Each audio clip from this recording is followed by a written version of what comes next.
The ancient mansion of Ravenswood stood deep within the forest, far from the touch of civilization.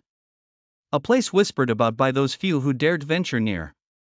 Its Gothic spires loomed against the sky, casting long shadows that seemed almost to grasp at the earth below. The windows, shattered and covered in grime, offered only glimpses into the darkness inside.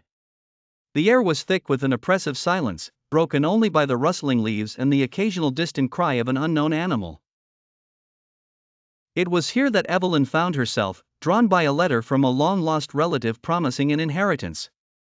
She hadn't gone alone. Her friend Mark insisted on accompanying her, both for support and curiosity. They arrived as the sun set, the fading light casting eerie shapes that danced and twisted in the growing gloom. Their footsteps echoed hollowly as they stepped inside the front door, which groaned on its rusted hinges. Cobwebs hung like veils from the ceiling, and the stale air sent shivers through their bodies. "This place gives me the creeps," Mark muttered, his breath visible in the inexplicable chill. "Let's just find what we need and get out." Evelyn nodded, clutching the letter tightly. For the first hour, their exploration was uneventful. Rooms lay in disarray, covered in dust and neglect. But as they ventured deeper, strange things began to occur.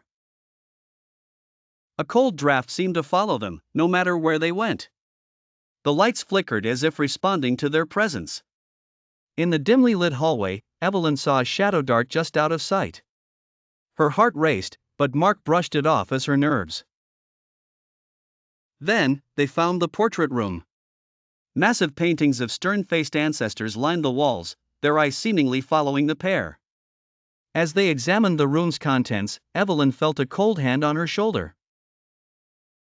She spun around, but there was no one there. Just as she was about to speak, a distant, echoing whisper filled the room, growing louder and more menacing with every passing second.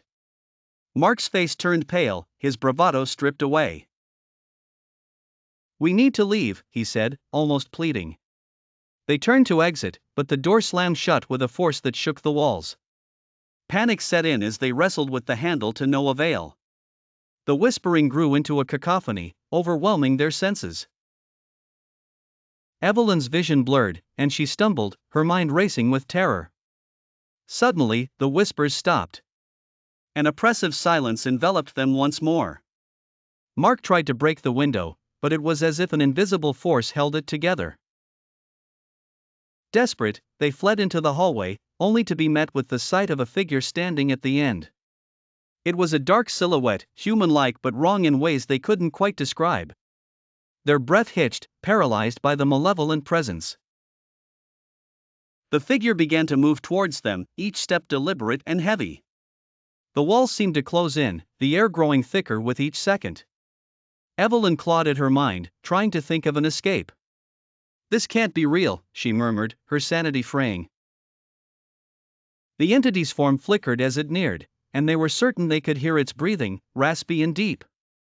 Mark screamed, lunging at it in a futile attempt to fight back.